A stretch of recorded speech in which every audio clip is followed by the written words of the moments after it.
Core, do you ever have nightmares? Every single waking moment of my life is a nightmare. Well, speaking of nightmares, we're standing in front of Wizard101's Nightmare Dungeon. It drops the best hat, robe, boots, and boomerang/wand in the game. Sounds dreamy. No, it's not dreamy at all, but you are wearing some of that gear, so look at that Reaver hood on that Fireboy. Fantastic. Beautiful. There's the... Oh, you're wearing the Nullity robe, so the Nullity robe's still better. Most cases. The boots, though. And the wand. Let's go over... Let's go in. Let's go in and we will discuss the brief overview of the dungeon. This is standard mode. You don't need to do challenge mode. You can challenge yourself if you want to do challenge mode. It might be faster to do challenge mode. So the guaranteed drops are better if you go in challenge mode. But if you're just doing it just to get the badge to craft what you want to do, you only plan on doing it enough to do the badge, do standard. We did standard when we first came through. We had all the gear in like a month. We should have made a tech video earlier. We didn't. We're snoozy, lazy. So this is a little thing you don't want to get touched by. And they're all over this. Oh, Broken Dream. So if you touch them, it teleports you all the way back here to the start, which is very inconvenient. Oh! And it's a maze! It's a maze. You will see that whenever we get in here. We will throw up a maze up on the screen here if someone has a picture that's accurate and let you look at it. But you can get around these dreams by these barrels. You can hide in a barrel, let it go by. It's by. Space out of it and run. So now if Core would have waited just 1/2 of a second, you could have seen there's 4 of these little idols. There's 2 on the left side and there's 2 on the right side. You have to walk up to them, press X, and you have to break all 4 of these to open the next zone. There's the 4th one, and you should see these gates open. Just go up to him and hit X. What's the tech? Hit X. Core, why'd you do that? I didn't even get to explain what they were. What you ran 15 levels ahead. Okay, so those 4 tokens open up these gates, 1 on each side. Each gate has 2 teleporters. There's a fight in each teleporter, and we recommend everyone just solos their own fight. There's different schools, different cheats. Mostly, though, if you are in standard mode, you can just PvE them and just do whatever. Just blade and frenzy and faint, and we will just jump through that really typical quickly. Brain dead gameplay. Whenever we first did this dungeon, we just brought all 4 people for every single fight, and it was crazy, and it took forever. And 2 people collecting dreamwater. We'll get to that later. This is unfortunately not the good kind of wet dream. Leave that in. So like this, if you're in standard and there's one of your teammates that took a little bit long to finish their fight, everyone can run and help whenever they finish sooner. Can you not do that in challenge mode? You cannot. In challenge mode, whenever you go through each of these teleporters, they disappear. Until someone comes back through. So you have to solo these fights in challenge. In standard, it's a little bit more lax, and you can just kind of stumble your way through them. The harder fights are to come, and they have like groundbreaking, earth-shattering cheats that we'll have to explain. Also, before you get in on challenge mode, you take a survey. They find out your dominant hand, and they cut all your fingers off on that hand to make it a little more fun. So after these first 4 fights, again, there's another set of 4 tokens. You see right now we're 3 out of 4. I will open this right here, and it'll open all the gates on the other side of the teleporters. Now, whenever you're in said teleporters, you can see there's beams of light up in the sky, right up yonder. There are 2 boss fights that you have to beat in order to go to the final boss. And they are on opposite sides of the maze. Like, I don't know if we'll zoom in. Look how far away that is. And look where this is. Those are the 2 sides of the maze. Core, how does that make you feel? Yeah, initially furious. Now that I know the tech, meh. Oh, and look, there's a broken dream right there. It's not moving. Some don't move. Some That's do a move. broken dream. A broken dream. Is that just a double dream? negative, so it's just a normal dream. It's just a dream. So here's a dream. Sneak behind this barrel. Oh, nope. Run in front of the barrel. And if you do get lost, you can kind of follow these beams of light to help find your way here. We are at Pharaoh Rama-Krok, and he is maybe the most difficult fight in this dungeon, so we're going to jump cut until we have our full squad here. We're all here now!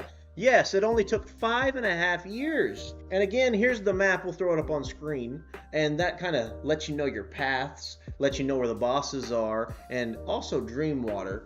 We didn't make it, so if it's not 100% right, don't sue us. Sue him. Take it up with me. Take it up with the big guy. I'm just a silly little boy. You wouldn't sue a silly boy, would you? You would hit a guy with a hat, would you? You hit a guy with a hat.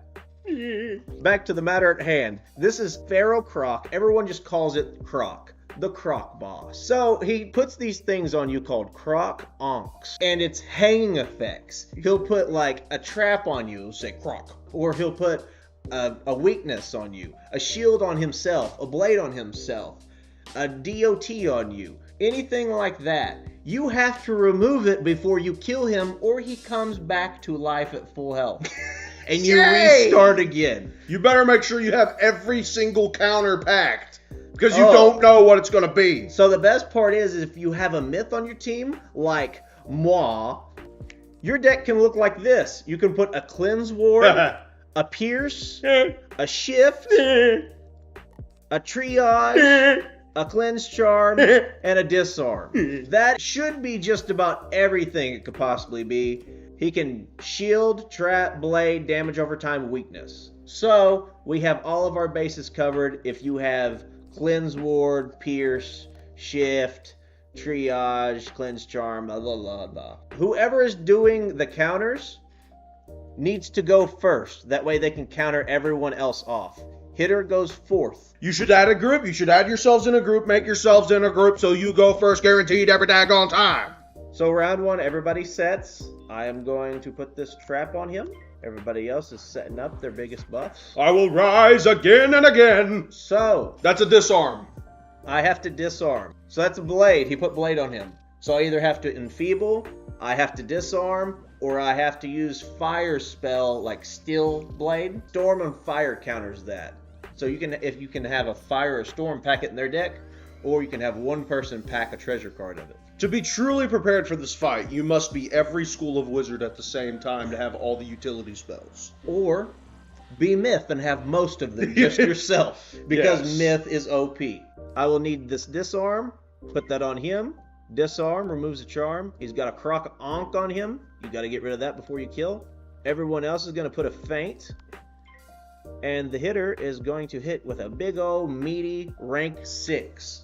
If you have trouble with this fight, you can cantrip in an extra pip and hit with a higher level spell or an additional blade. There's the second feint. Or does this kill is the question. Well, we have 3 blades, 3 traps. And a storm with 256 non-million damage, 100% critical, 500,000 pierce. 1, 2, 3 blades. A little bit of accuracy. 1, 2, 3 traps. And an enchanted rank 6. Does this kill? It kills a lot. It kills a lot. 60,000 round 2 for this guy. Okay, he is dead, Core. And he was balance ice. You have to pay attention to what schools are above his head. The second one is one of the tokens. The second token drops after the fight. The thing I like to always do is say ice, move. Now, those tokens, you have to go back to the start where those teleporters are. Put them in and come all the way back and turn on this dreamwater pump. Just leave one guy at the pump have 2 other guys go do the thing. Leave one guy at the pump and everybody else just run along. If you are in standard mode, you can run into one of these broken dreams and for free, they will take you back to the spawn so you don't have to run as far. So the Krok is on the green-purple side, so You have to run in the purple, set the token. That would be ice. That would be moon for That's this moon, one. actually. So you have that set. Now run back to the purple. I'll put the other one in. I'll get the ice one. I'm putting it in. Balls to the wall, YOLO. Ride or die. I'm hitting it. Hit it.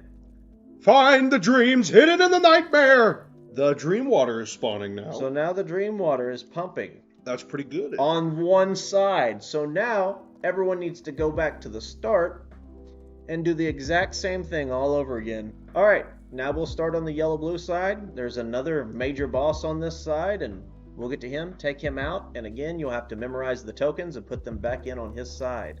This is the path I usually take, but there are garbage that just will spawn somewhat randomly. It looks like and this. Can ruin paths. Yeah, you look how much room. Look how much room. You could easily walk around it. You have a jump animation, for Christ's sake, and you can't jump over that? It's like that tall. I'm a magical wizard. I can friggin' teleport since level 0, but I can't jump over that? Bro has the vertical leap of a WNBA player.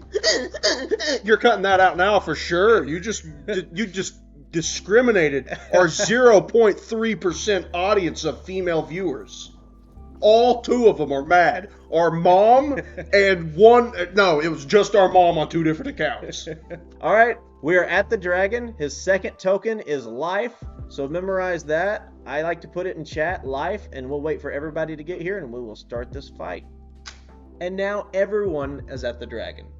This is one of the easier fights in the entire dungeon. Certainly out of the 3 major bosses. This guy shields every round, and it gets bigger every round. Round 1, he puts up a 25% shield. Round 2, he puts up a 50. Round 3, he puts up a 90. Kill him immediately. And it's just a 3-round cycle. Kill him immediately. It repeats. The strat we're going to use for standard mode is... Kill him immediately? Everyone put feints, and the round you hit, shatter. Kill him immediately. Yes. So we're going to do a 2-round strat. First round, it's 3 feints and a blade by the hitter. Second round, it's going to be a shatter by the person doing the counter. Other 2 people are going to put a feint. Hitter's going to use a rank 6. You can cantrip in again if it needs it. You don't need it. We'll do 1 billion damage to this guy. Let's get it started. All right, this is world record pace here, Core. Ready? Feint. Feint! It's feint! It's feint! It's feint!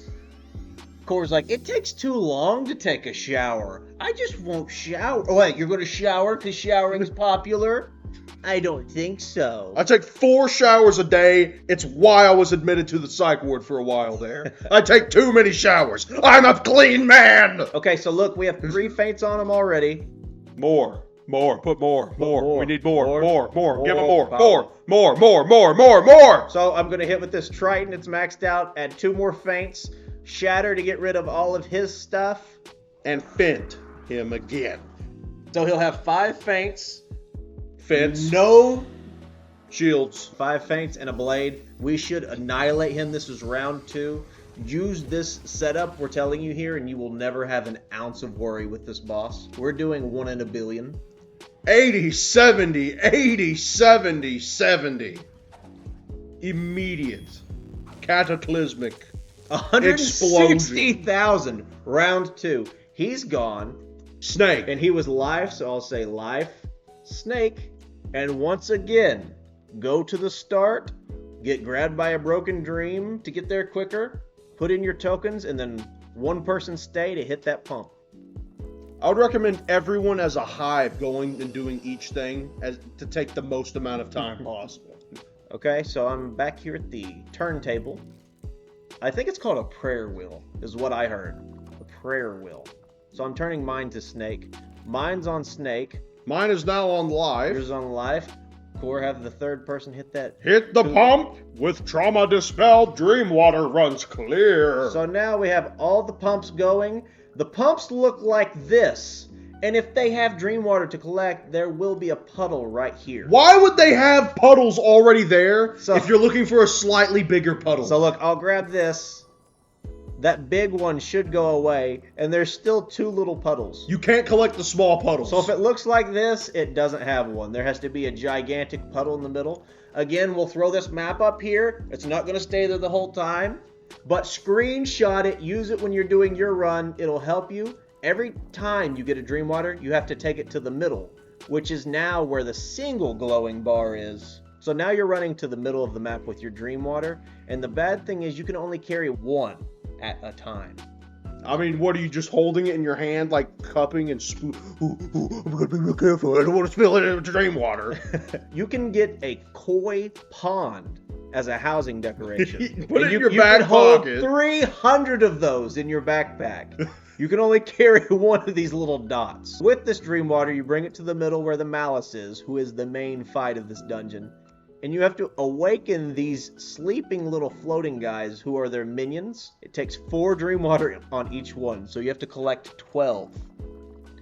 If you go in there while his minions are still there, instant KO. He deals 100% of your max health. Why even put him there? It's a beginner's trap to destroy you. So everyone run around now, look for your dreamwater. We'll have a little bit of a montage because this is the longest part of the dungeon, and that one has none. Core, cue us off for the montage. Do-do-do-do. Hey, I grabbed a second one. These broken dreams have paths whenever you're in standard, and if you just sit and watch them for a minute before you go, you can learn. Like this guy here runs a T-path. Sometimes he goes down and to the left, right here. Sometimes he just goes straight. Mr. Never See Grass has played challenge mode 30 times. So he knows this is the easy mode. I had never done challenge mode before, and this new player who's like had just found out about the game, he's like, "Will you please help me do the challenge modes?" I was like, "I don't really know, but sure, out of the kindness of my heart, I did it like a billion times already." I'll do it 35 times, and also I will never touch grass again for the rest of my existence, nor take a shower. I like to put one on each so that you can track and see how many you actually have left. We did all 15 of our original badge runs, just us 2, which was very crazy. The worst experience. That wasn't that bad. It was just annoying. Oh, see, he did the T-path. He came down this way instead of going straight. Hit me with the juke, so I had to run back. I don't know why they made their hitbox so enormous. I don't know. Gigantic circle. They must have, like, Control-C, Control-V, Dahlia Falmea's hitbox. Oh. But that's probably me being psychotic. That is you being psychosis. I've got yet another water. I am leading the pack in the water department. Another thing we didn't discover while we were first running this dungeon, you can just mark your location if you're in standard mode, go find a dreamwater, and then port back to the Malus. We just discovered that during the filming of this video. You just got your account both banned and banned. Yeah, if you're not supposed to be able to teleport in here, I mean, you turn it off, but I'm going to try to do all the normal game functions to see if they work. Yeah. This is what an empty pump looks like. Get used to seeing that. Not even close to it. You need to leave that in. Yeah, you got to leave that in now. I got gobbled, went to the spawn, and there was a dreamwater just waiting here at this pump.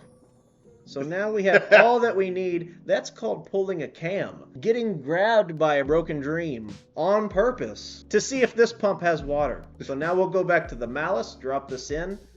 All of his little guys will be gone. And then we can fight him and just destroy him. Goodbye. Now destroy the Malus. If you still have people out in the maze, what's awesome is once you wake all of these people up, all of the broken dreams are gone. So you can just walk the maze and not have to worry about getting destroyed. They should have made it more like Pac-Man, where you got like a power pellet and you could eat the broken dreams. That would be really cool. And now we will kind of go over the Malus cheats, but it's kind of mostly RNG. He has 150,000 health. At the start of every round, he will do a different random cheat.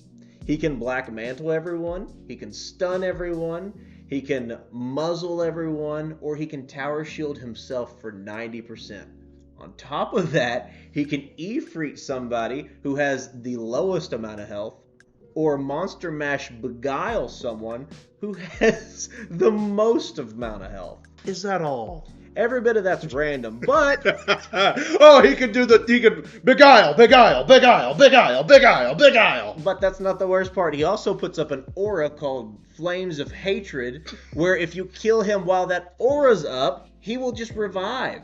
And then through fire and flames, we'll start playing. The way to get rid of that fire and flames aura is to target him with any kind of spell. You can use a little attack spell. You can use like a pierce. Anything that targets him will get rid of that aura. That's the biggest things we have to worry about, Core.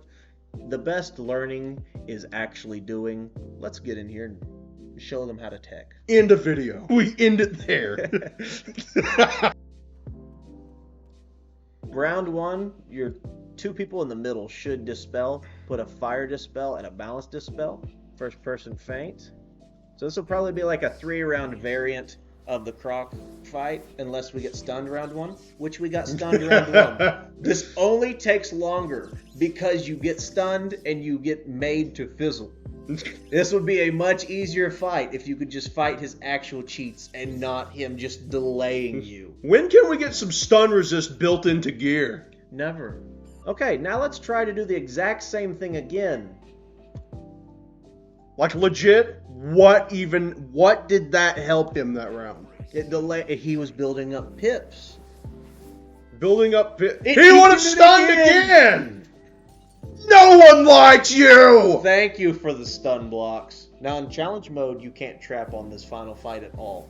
You have to win off only blades. So you gotta have a balance. Or a death. It usually helps to have a balance and a death. If you've ran this before, you know that you will see this Drop Bear Fury 100,000 times throughout this dungeon. At least when you see Drop Bear Fury, you know he's wasted his pips and he's not gonna use Lava Lord. Which is gonna put a black mantle on the whole friggin' team and then you'll fizzle. I'm just gonna pass and shatter next round and we will probably kill. Embrace your hatred. Oh, nice. That dispel hit perfectly. That probably would have been the mantles. No one likes you! Maybe I should have casted another one. I was like, oh, he's got both the balance and the fire one. Hopefully next round he hits the fire. There's his Flames of Hatred. So now you have to do something to affect him. So now I'm going to target him with the Shatter. Just in case he puts up the Tower Shield. But also targeting him with this will get rid of his aura. So you're hitting this round? Yes, I'm going to hit this round. Come on, Beguile. Oh, it was! Look! It was the -90 Tower Shield. So I'm hitting him with the Shatter. It's going to get rid of that shield. It's going to get rid of his aura. Core's going to sneeze. Oh! The Western Seaboard. My uvula just gave me a bruise. It whacked me so hard on the roof of my mouth. Well, his aura's gone, so now if we kill him, he'll stay dead. Please subscribe to Cornbore Tech. Does this kill? Does this kill? Do we do 150,000? Round 4, whatever round this is. We don't know. Here he comes. That's the There's the critical. We needed the critical in a massive way. I'm sorry, I meant to say question. You give me a yes or no question. Let's see, does this do 150? 178,000? Was that round 3, round 4? I didn't really count. Look at that. Warper. Did I want Warper Core? I'm going to go with no. I did not want Warper. Okay. Warper is useless? It really is useless. You don't even need it to craft the Reaver now. You used to need the B tier to craft the A tier. You have so many spell elements. So out of that entire run, running standard, I got 1 piece of Warper gear and 6 dreamwater. That's not worth it. But just for the tech, we're going to roll this chest up some. I'll do like 5 rolls. Grenader? What was that? Warper boots. That's garbage. Completely useless. Throw it again. Why would it show you a freaking spellament? Yeah. Why would it show the spellament on there? Because they know it is garbage. Yeah, if you get Warper, I think it shows the spellament because it's like that's more useful. One spellament is more useful than the Warper. Oh, this chest sucks! I got the life boomerang and the balance boomerang. Okay. Don't need either of those. I only have a max myth on this account because this is my 3rd account. The drops are random. And this is the last roll. Do not. Hey! I upgraded from Aeon to Reaver boots on my Hey! on my myth. That's pretty cool. Let's put them on real quick. Well, I was just about to say, I do not recommend opening this chest, but I have eaten my own words. Doggies. Ratbeard was in the back like, you don't recommend this chest, eh? Let me sprinkle a little bit of genie magic on top. You get one drop, you make it good, and it was on your last roll, so the video's climatic. Hashtag sponsored. I'd say this has been a tremendous installment of Core and Vortex. The most nightmarish of a video. Do Core and Vortex. Ow, go get this gear.